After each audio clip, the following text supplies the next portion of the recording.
Assalamualaikum Ananda semuanya. Nah, pada awal Februari ini biasanya siswa eligible di setiap sekolah itu sudah ditentukan. Nah, gimana bagi Ananda yang ternyata tidak masuk dalam kategori siswa eligible? Berarti fix dong ya, kita harus lebih maksimal dalam persiapan SNMPTN-nya. Nah, pada kali ini Ibu Tita akan mencoba membantu Ananda untuk mempersiapkan diri dalam seleksi nasional berdasarkan tes atau yang lebih dikenal dengan SNMT. Video kali ini kita akan bahas tentang penyelesaian soal-soal tentang penalaran matematis. Yuk kita belajar bersama. Oke, kita mulai dari soal yang pertama. Jadi ini soalnya adalah tentang fungsi komposisi karena di sini ada F bundaran G. Nah, jadi kita baca soalnya dulu ya. Jadi di sini diketahui Gx-nya itu 2021 X dikurang 2. Kemudian F bundaran G-nya itu nilainya 4X pangkat 2021 dikurang 2021 X ditambah C. Nah, jika nilai F-2 plus satunya itu adalah 2021, maka yang ditanyanya adalah nilai C-nya. Oke, berarti dari sini kita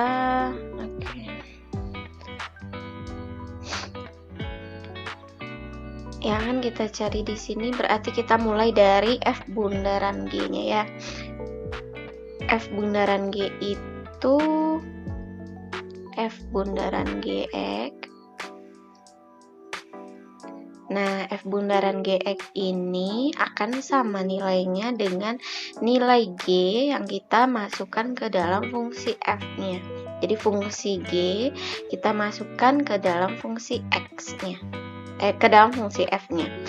Nah, di sini kita masukkan, diketahui di sini 4X pangkat 2021, kemudian dia dikurang 2021X, kemudian ditambah dengan C. Nah, yang akan kita cari ini adalah nilai C-nya. Jadi di sini nilai Gx-nya itu diketahui yaitu 2021X dikurang 2. Oke, kita ganti berarti jadinya F 2021X kurang 2 itu nilainya sama dengan 4X pangkat 2021 dikurang 2021X ditambah C. Oke. Nah, sampai di sini kita nggak bisa coba operasikan lagi karena mantapnya di sini. Nah, selain itu dari yang diketahui di soal ini ada clue-nya satu lagi yaitu F-2 tambah 1 itu nilainya adalah 2021. Jadi kita coba dulu di sini. F-2 plus 1 itu nilainya sama dengan 2021. Oke, berarti F-2-nya adalah 2021 kita kurangkan dengan 1 ya. Berarti 2021 dikurang 1 nilainya adalah 2020. Oke, berarti ini F-2. Nah, di sini yang kita peroleh nilainya adalah F-2. Sedangkan di sini F 2021X kurang 2. Otomatis harus kita hilangkan 2021X-nya agar nanti tinggal min 2. Oke, agar nilainya hilang berarti kita ganti X-nya dengan 0. Oke, kita ganti nilai X-nya sama dengan 0. Otomatis ini F jadinya min 2 karena 2021X ini X-nya kita ganti dengan 0 ya. Nah, Otomatis yang kuas sebelah kanan X-nya juga kita ganti dengan 0. Oke, berarti ini 4 dikali 0 pangkat 2021 nilainya 0. Iya, benar. Jadi bilangan 0 dipangkatkan berapapun hasilnya akan tetap 0. Dikurang 2021 dikali 0, 2021 kali 0 ditambah dengan C. Oke, kita substitusikan nilai F-2 itu adalah 2020 sama dengan ini 0. Oke, dikurang 0 lagi ditambah dengan C. Ya, otomatis 2020 itu adalah nilai C. Jadi nilai C kita adalah 2020. Otomatis option yang sesuai adalah option E, itu nilai C-nya 2020. Oke, kita coba soal berikutnya. Kita lanjut soal yang kedua. Di sini rata-rata usia A, B, dan C adalah 37 tahun. Kemudian ada lagi pernyataannya, rata-rata usia A dan B adalah 30 tahun, rata-rata B dan C adalah 43 tahun. Maka 4 pernyataan berikut. Oke, berarti kita mau mencari apa saja sih pernyataan dari yang 4 ini yang benar. Kemudian oke, kita hitung ada banyaknya berapa, apakah hanya tidak ada yang benar pernyataannya atau hanya ada 1, 2, 3, atau 4. Oke, berarti harus kita analisis terlebih dahulu. Jadi kita harus ingat terlebih dahulu konsep rata-rata itu sendiri. Nah, rata-rata itu kalau untuk ini karena datanya tunggal, berarti A ditambah B ditambah C nilainya itu 37 rata-ratanya. Oke, berarti kita cari jumlahnya dulu ya. Jadi untuk mencari jumlahnya, jumlah usia A ditambah dengan B ditambah dengan C itu berarti rata-ratanya kita kalikan dengan berapa jumlah orangnya. Karena ada A, B, dan C berarti kita kali 3. Oke, 37 kali 3 21 10, 11. Oke, 111. Nah, kemudian dari pernyataan yang kedua itu A ditambah B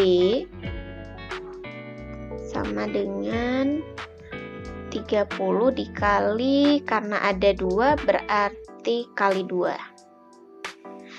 60.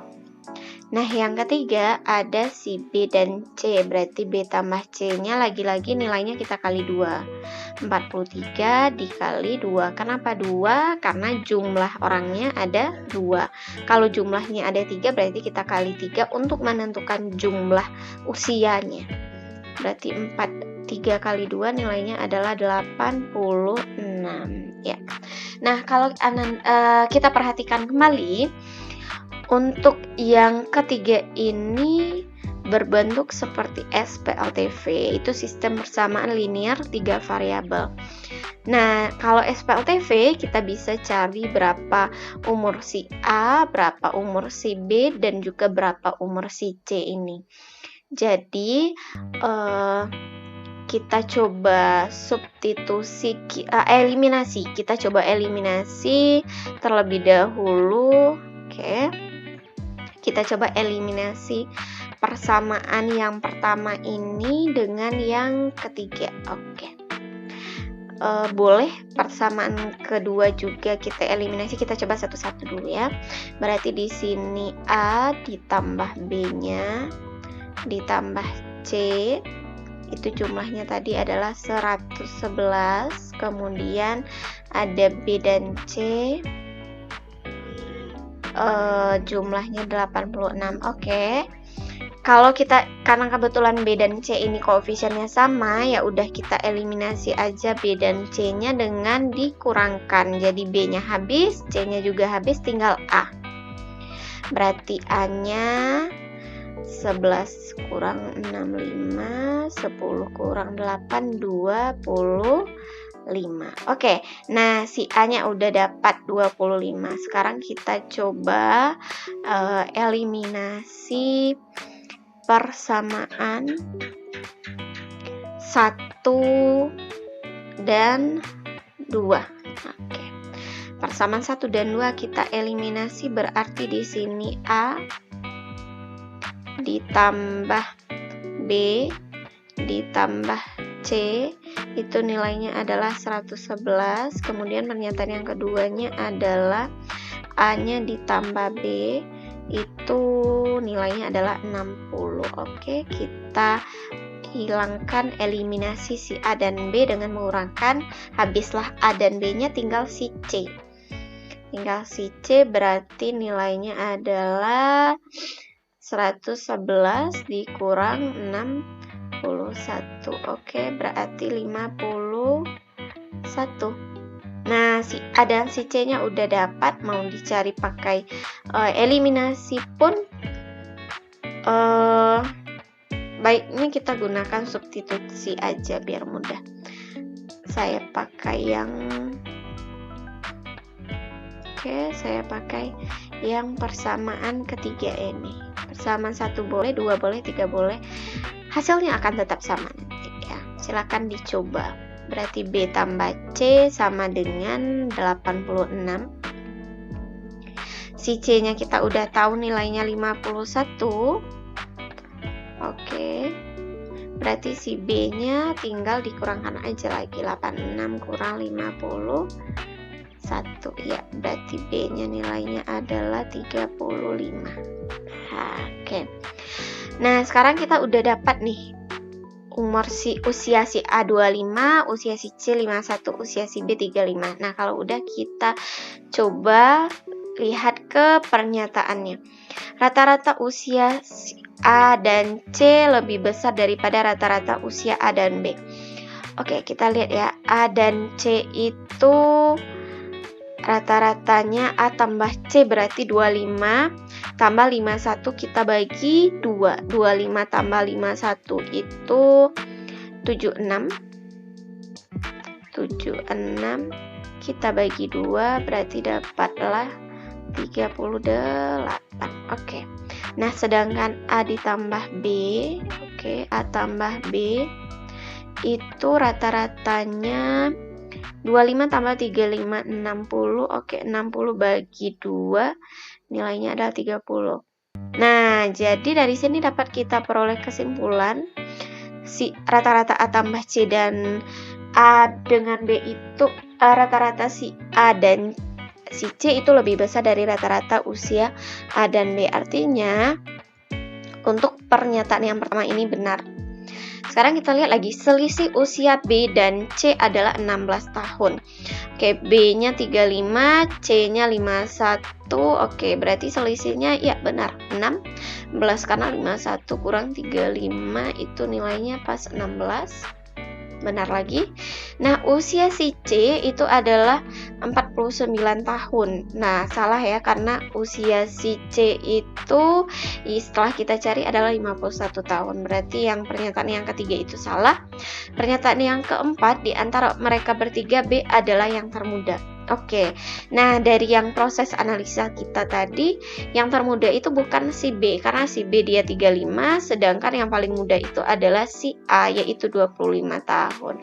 Otomatis pernyataan yang nomor 4 salah. Artinya pernyataan yang bernilai benar itu ada sebanyak 1, 2. Jadi jawabannya adalah yang C.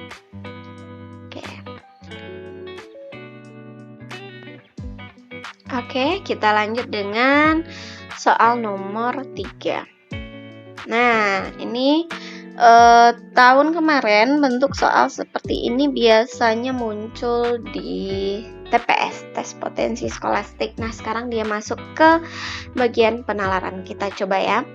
Bilangan real X yang memenuhi persamaan. Berarti ini ada persamaannya. Kemudian berdasarkan informasi yang diberikan, manakah hubungan yang benar antara kuantitas si P dan si Q? Jadi di sini P-nya X, Q-nya 2 akar 2. di sini ada optionnya. Nah, artinya untuk menentukan hubungan antara si P dan Q, kita harus cari dulu berapa nilai X-nya. Nah, untuk mencari nilai X berarti kita olah dari persamaan yang di atas ini, yaitu akar 2 log akar 8 sama dengan 2 log X pangkat 3. Oke, kita coba. Jadi di sini akar 2 log akar 8 itu nilainya sama dengan 2 log X pangkat 3. Nah, ubah dulu ke dalam bentuk pangkat, jadi jadinya pangkat pecahan ya. 2 pangkat 1/2 log 8 pangkat 1/2 sama dengan sama dengan 2 log X pangkat 3. Nah, ini ya yang perlu diketahui untuk sifat-sifat logaritma. Ketika pangkat di sini juga berbentuk pangkat ada setengah, di sini setengah, bisa kita pindahkan ke bagian paling depan. Jadi yang ini kita tulis dulu, berarti jadinya setengah per setengah 2 log 8 sama dengan 2 log X pangkat 3. Nah, kalau nanti misalnya masih kurang paham dengan ini kenapa dia bisa pindah ke depan, coba lagi lihat sifat-sifat dari logaritma. Nanti akan kita coba juga bahas secara tuntas tentang sifat-sifat logaritma. Oke, nah setengah bagi setengah itu nilainya 1. Nah, tinggallah 2 log 8 sama dengan 2 log X pangkat 3. Nah, karena di sini 8, di sini X pangkat 3, yaudah kita coba ganti aja 8-nya ini dengan 2 pangkat 3 ya. 2 log 2 pangkat 3 sama dengan 2 log X pangkat 3. Nah, artinya nilai X-nya itu adalah 2. Ya, benar. Nah, jadi dapatlah di sini nilai X-nya sama dengan 2. Sekarang kita coba pilih optionnya yang paling memungkinkan. Kuantitas P lebih kecil daripada kuantitas Q. Oke, benar, karena 2 itu lebih kecil daripada 2 akar 2. Oke, kuantitas P ini jelas salah. Ini tidak mungkin. Informasi oke, karena kita bisa mengolah informasi ya. Dari sini bisa diolah sehingga dapatlah nilai X-nya. Jadi pernyataan yang benar adalah nilai yang A. Oke, untuk kali ini kita cukupkan 3 pembahasan terlebih dahulu. Untuk pertemuan selanjutnya akan kita coba bahas lebih lanjut lagi, kupas secara tuntas tentang penalaran matematis. Oke, sampai jumpa. Assalamualaikum warahmatullahi wabarakatuh.